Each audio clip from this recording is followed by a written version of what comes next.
श्री कृष्ण कन्हैया लाल की जय। श्री निजानंद स्वामी की जय। श्री प्राणनाथ प्यारे की जय। कहानी मुना एक भात का अंग को भी सक सागर खुशबुए नरम चकनैया सब सागर कहे योकार।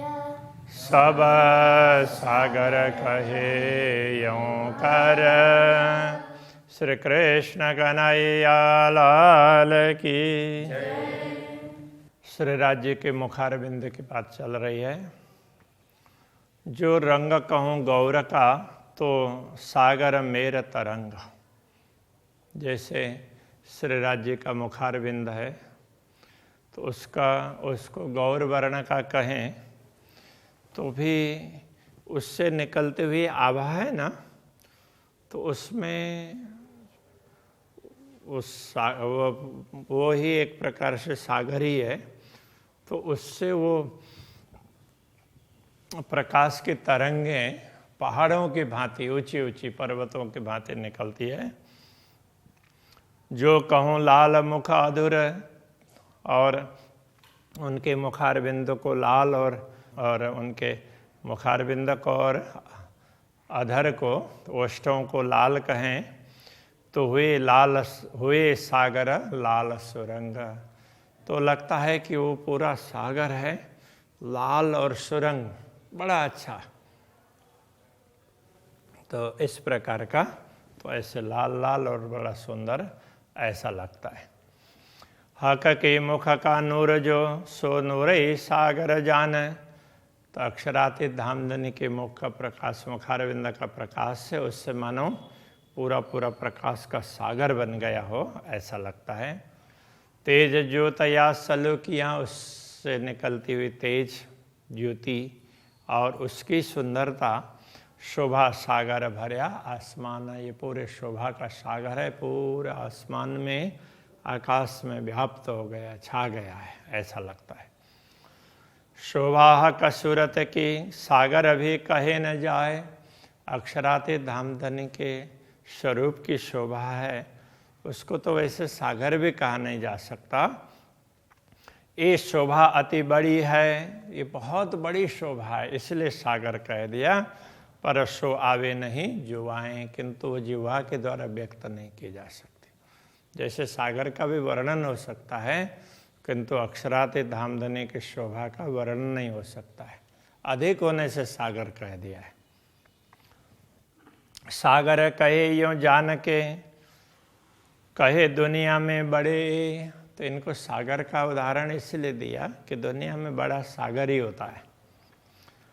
पड़या सागर से ना निकसे, कई अंग शोभा है न वास्ते। यदि सागर में कोई गिर जाता है तो उससे वो बाहर नहीं निकल पाता, वही डूब जाता है वो। तो ऐसे ही अक्षरातीत धामधनी की शोभा कोई देखने लगते हैं तो उसी में वो खो जाते हैं। तो इसलिए कई अंग शोभा इन वास्ते, इनको श्री राज्य के इन अंगों की शोभा सागर की भांति इसलिए कहा है। यूं लग्या आशिक एक अंग को, सो तहाँ ही हुआ गलतान। जब अनुरागिणी आत्मा श्री राज्य के किसी एक अंग का दर्शन करती है तो तहाँ ही हुआ गलतान, वो उसी में खो जाती है, समा जाती है। इनसे कबू ना निकसे, तो कहे सागर अंग सुभाना। तो उससे कभी भी वो बाहर स्वयं निकल नहीं पाती है। तो इसलिए अक्षरातीत धामधनी के अंगों को सागर कहा। जैसे सागर में भी कोई डूब जाता है तो वो बाहर नहीं निकल पाता है। तो यदि उस सागर ही उसको बाहर निकाल दें तो निकल पाएगा, बाकी अपने आप तो नहीं निकल पाता है। तो इसी प्रकार ब्रह्मात्माओं को भी अनुरागिणी आत्माएं श्री राज्य के स्वरूप का दर्शन करती है तो एक एक अंग का दर्शन करते उसमें खो जाती है। तो जब अक्षरातीत धामधनी चाहेंगे तो उससे बाहर निकाल करके उसको दूसरे अंग का दर्शन करवाते हैं। ए रस रंग उपले केते कहूँ, कई विध जिनस जुगत। इन सागरों में से श्री राज्य के अंगों से जो भी रस प्राप्त होता है, उनका रंग है, ये बाह्य दृष्टि से कितना कहें, कह करके क्या कह पाएंगे। कई भी तो जिनस जुगत, उसमें तो विभिन्न प्रकार की सामग्रियां हैं। फिर देख ही बार बार देख करके भी वही देख सकते हैं, देखते ही रह जाते हैं। रुए क्यों न होए तृप्त, कितना भी देख लें आत्मा कभी तृप्त नहीं हो पाती है। सहज अंदर के पाइए मुख देखे हक सूरत, यदि अंदर दृष्टि से देखें तो अक्षरातीत धामधनी का मुखारविंद है, वो पूर्ण ब्रह्म परमात्मा का ही तो स्वरूप है, ये समझ में आएगी। तो इसलिए वो पूर्ण स्वरूप है। रस बस एक हो रही जो रूहे माहे खिलवत, और ब्रह्मात्माएं जो श्री राज्य के सानिध्य में हैं वो भी उनके ही अंगस के अंतर्गत है, उससे अलग है ही नहीं। तो श्री राज्य के अंगों की शोभा बताई नहीं जा सकती है, तो ब्रह्मात्मा उसी अंग में से है। तो इसलिए तो उसका वो सब एक रस हो जाती है। जो गुनाहक के दिल में सो मुख में दिखाई देता, श्री राज्य के हृदय में जो गुण हैं वो उनके मुखारविंद से पता चलते हैं। सो देखे अरवाह रस की जो इत हुई होए सावचेत, तो जो परमधाम की आत्माएं इस नश्वर जगत में जागृत हो गई हो तो इस बात को समझ पाती है। मुख बोले पीछे पाइए जो दिल अंदर के गुण, मुख से बोलते हैं, जो मुख बोले पीछे पाइए, मुख से बोलते हैं तो फिर समझ में आती है। जो दिल अंदर के गुण, दिल के अंदर के गुण हैं, मुँह से बोलेंगे तो पता चलेगा ना। पर मुख देखे पाया चाहे, तो अनुरागिणी आत्मा तो क्या चाहती है, देखने मात्र से, दर्शन करने मात्र से उन गुणों को जानना चाहती है। जो अंदर गुज रोशन, तो श्री राज्य के हृदय में जो गुण हैं, तो हृदय तो सीधा सीधा नहीं दिखाई देता है, तो मुखारविंद के दर्शन मात्र से वो अनुभव करना चाहती है, इसीलिए मुखारविंद का वर्णन कर रही है। जो गुण हृदय अंदर सो मुख देखे जाने जाए, जो हृदय के अंदर विद्यमान गुण हैं वो मुखारविंद के दर्शन मात्र से जाने जाते हैं।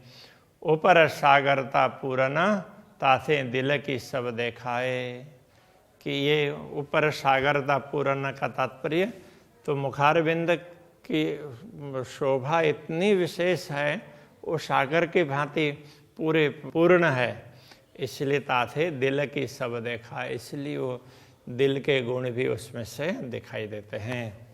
मुख मीठा सागर पूर्ण, मुखारविंद बड़ा मीठा है, मधुर है और पूर्ण सागर की भांति पूर्ण है। मुख मीठा सागर बोल, और दर्शन मात्र में भी मिठास है, और बोलते हैं वाणी तो उसमें भी मिठास है। मेहर सागर दृष्टि पूर्ण, उनकी कृपा दृष्टि पड़ती है तो वो भी तो सागर की भांति पूर्ण दिखाई देती है। लई इश्क सागर माहे खोल, तो वो ये सारे के सारे प्रेम के सागर में खुल जाते हैं। कहने का तात्पर्य तो सारे प्रेम के सागर में सब समा जाते हैं। यों गुण सागर केते कहूँ जो देखत सुख के रंग, इस प्रकार श्री राज्य के गुणों को सागर की भांति कहाँ तक कहें, जो देखकर सुख के रंग, वो सुख के रंग, उसमें सुख ही सुख दिखाई देते हैं। कई सुख नहरें किरना चले, तो उन ऐसे अनेक प्रकार के सुखों की तो नहरें चलती है, उसमें से किरणें निकलती है। कई सागर मुख सुख तरंगा, तो ऐसे अनेक प्रकार के सागर, वो नहर भी क्या है, वो सागर की तरह से ही है, और उसके सुख की अनेक तरंगें निकलती है। तो जितना देखते हैं उतना आनंद आता है, कहने का तात्पर्य है। कई रस रंग एक गौर में, एक रंग माहे कई रस, तो एक गौर रंग में उसमें भी अनेक प्रकार के रंग और रस भरे हुए हैं। और उन एक रंग माहे कई रसों, एक रंग में भी अनेक प्रकार के रस हैं। क्यों वर्णो आगे मोमिनो ब्रह्मात्माओं के सम्मुख ये क्या बताएं। इस मुख मासु का अजीम अरस, ये मुखारबिंद है। प्रियतम पूर्ण ब्रह्म परमात्मा परमधाम के स्वामी हैं, उनका मुखारबिंद है। इसका क्या वर्णन कर सकते हैं। एक सलूकी में कई चकलाइयाँ, तो ये दोनों ही सुंदरता ही है। सलूकी भी सुंदर और चकलाई भी सुंदर ही है। तो एक शोभा में ऐसे कई सौंदर्य दिखाई देते हैं। एक चकलाई कई सलूका, ऐसी एक सौंदर्य में भी ऐसे कई प्रकार की सुंदरता शोभा दिखाई देगी। ये स्वरूप कहते आगे मोमिन ब्रह्मात्माओं के सम्मुख अक्षरातीत धामधनी के दिव्य स्वरूप का वर्णन करते हुए दिल होता नहीं टूक टूक, ये दिल टुकड़े टुकड़े हो नहीं पा रहा है।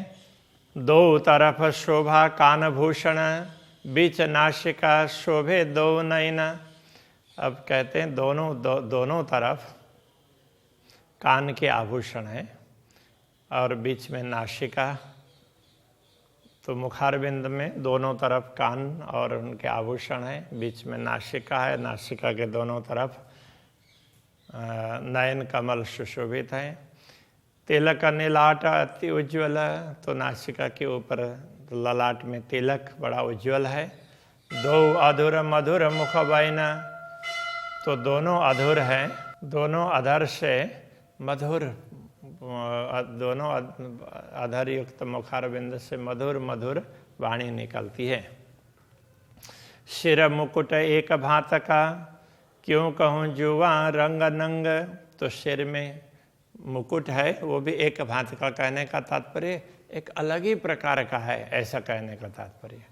क्यों कहूँ जुआ रंग नंग, तो इस जिह्वा के द्वारा उसमें जो नग हैं, रत्न हैं, उनके रंगों का क्या वर्णन करें। ना देख सकूं नूर नजरों, तो उनमें से निकलने वाला नूर है न प्रकाश, उसको दृष्टि से हम देख भी नहीं पा रहे हैं ढंग से। कई किरणें उठे तरंगा, उनसे निकलने वाली किरणें हैं, उसके अनेक प्रकार की तरंगें उठती रहती है। कहे जुआ एता कहे, जो ज्योत भर्या अवकाश, कहा करके इस जुआ से इतना ही कहा जा सकता है कि वो आकाश में उसकी ज्योति छाई हुई है। आसमान जिमी भरपूरन, अब किन विद कहूँ प्रकाश। अब इस प्रकाश का वर्णन क्या बात करें, इससे तो आसमान और जिमी पूरा पूरा छाया हुआ है। भूमि भी छाई हुई है, पूरा आसमान भी छाया हुआ है। इन विद शोभा मुकुट की, ए जुआ क्यों करे वर्णन। ऐसी दिव्य शोभा इस मुकुट की है, इस जुआ से उसका क्या वर्णन हो सकता है। शिर शोभे नूर जमाल के, नीके देखे रुआ मोमिन। तो ये मुकुट तो अक्षरातीत धामधनी के भी सिर पर सुशोभित है और ब्रह्मात्माएं उसको भली भांति उसके दर्शन करती है। ए नंग जबेर कहता हूँ, सो शब्द सुपन जी मिले। तो ये जवाहरात अथवा ये विभिन्न प्रकार के रत्नों की बात कह रहे हैं। ये भी इस जिमी के हिसाब से इन शब्दों का चयन किया है। इस भूमि में यही शब्द प्रयुक्त हैं, इसलिए वो चुने। सो शब्द स्वप्न जी मिले, इस स्वप्न की भूमि से लिए हुए ये शब्द हैं। ए अरस जबेर भी क्यों कहिए, जो श्रृंगार कबका के। तो ये परमधाम के रत्न है, उनको दुनिया के हिसाब से रत्न नहीं किया जा सकता। वो तो अक्षरातीत धामधनी के अंग के श्रृंगार हैं। हो त जबेर पैदा जिमी से, नंग अरस में इन विद नाहे। जैसे भूमि में तो रत्न भूमि से पैदा होते हैं इस दुनिया में, किंतु परमधाम में कोई रत्न भूमि से पैदा नहीं होते हैं। परमधाम में ऐसा नहीं है, ये कह रहे हैं। ज्योत पूरन अंगले खड़ी, रुआ जैसी चाहे दिल माहे। तो परमात्मा जैसा चाहती है ना, तो वो अक्षरातीत धामधनी के अंगों की ज्योति है, वो उसी प्रकार से दिखाई देती है। उसको रत्न चाहती है तो परमात्मा को रत्न दिखाई देता है, जैसा चाहते हैं वही दिखाई देता है। उनके अंगों का प्रकाश ही है ये। भूमि से निकला हुआ अलग रत्न जड़ लेते हैं, ऐसा नहीं है। असल तन जिनो अरस में सो कर लीजो दिल विचार। जिनका असली तन परम धाम में है, ऐसे ब्रह्मात्माएं दिल से विचार करें। हक के सिर का मुकुट सो शोभा, क्यों आवे माहे सुमार। अक्षराते धामधनी के सिर का मुकुट है, उसकी शोभा, उसका पारावार नहीं है। कैसे पारावार हो सकता है? यूं ही है बीच अरस के, जिन्हों जो शोभा प्यारी लागत। ऐसा समझना चाहिए कि परमधाम में जिस परमात्मा को जैसी शोभा अच्छी लगती है, हर रूहें अरस अजीम की दिल माफक देखत। परमधाम की सभी ब्रह्मात्माएं तो अपने इच्छा के अनुकूल दर्शन करती है, इसलिए अलग अलग उसमें शोभा दिखाई देती रहती है। तुम तभी माफक इश्क के देखियो कर शहूर। तुम यहाँ भी तो अपने प्रेम के आधार पर तो इस पर विचार करके देखो। हिसाब न शोभा मुकुट की ए जुवां, क्या करे मजकूर। तो यदि दुनिया की दृष्टि से भी देखोगे तो मुकुट की शोभा का कोई पारावार ही नहीं है, इसलिए ये जिह्वा तो क्या बात करे, क्या बताए। हक सूरत सलूकी क्यों कहूँ मोहम्मद कही अमरद। अक्षराते धामधनी के स्वरूप की सुंदरता की बात क्या करें, क्या कहें, बताया ही नहीं जा सकता है। इसलिए रसूल ने मोहम्मद ने भी उसको अमरद सूरत बस इतना ही कहा, बाकी आगे कोई शब्द निकल ही नहीं पाए उनसे। किशोर कही मसीह ने सदगुरु श्री देवचंद्र जी महाराज ने, तो ये दिव्य स्वरूप है, किशोर स्वरूप है, ऐसा कहा। शोभा कही न जाए माए हद, क्योंकि अक्षराते धामधनी की शोभा इस नश्वर जगत में बताई नहीं जा सकती, इसलिए थोड़ा ही बताना पड़ता है। अति सुंदर सूरत अरस की ताके क्यों कहूँ वस्त्र भूषण। अब ये वो कर दें तो अभी प्राणनाथ जी क्यों बता रहे हैं, तो कहते हैं ये तो अक्षराते धामधनी कहलाना चाह रहे हैं ब्रह्मात्माओं के लिए, इसलिए वही कहला रहे हैं, हमारे बलबूते की बात नहीं है, ऐसा बार बार उन्होंने कहा है। अति सुंदर सूरत अरस की परमधाम का ये स्वरूप है, बड़े सुंदर हैं। ताके क्यों कहूँ वस्त्र भूषण, उनके वस्त्र और आभूषण की क्या बात करें, वो भी बड़े सुंदर हैं। जामा पटु का इजार, माए सिफत न आवे शुकन। अक्षराते धामधनी के जामा पटु का इजार, इन सब की बात करें तो माए सिफत न आवे सुपन, ये सब इन वचनों के द्वारा बताए नहीं जा सकते, तो शब्दों की सीमा में ये नहीं आ सकते। कहे मुख एता कहे नूरे के वस्त्र, इसलिए कहा करके ये जिह्वा इतना ही बता सकती है कि ये सब वस्त्र हैं वो प्रकाशमय हैं, देदीप्यमान है। मैं कहती हूँ बुध माफक, ज़्यादा जुआ चले क्यों कर। मैंने अपने बुद्धि के अनुसार कहा है, तो इससे अधिक तो मेरी जिह्वा नहीं बता सकती है। तो अभी के प्रसंग को यहीं रखते हैं। श्री कृष्ण कन्हैया लाल की जय। ज्यादा जुआ चले क्यों कर, ज्यादा जुआ चले क्यों कर।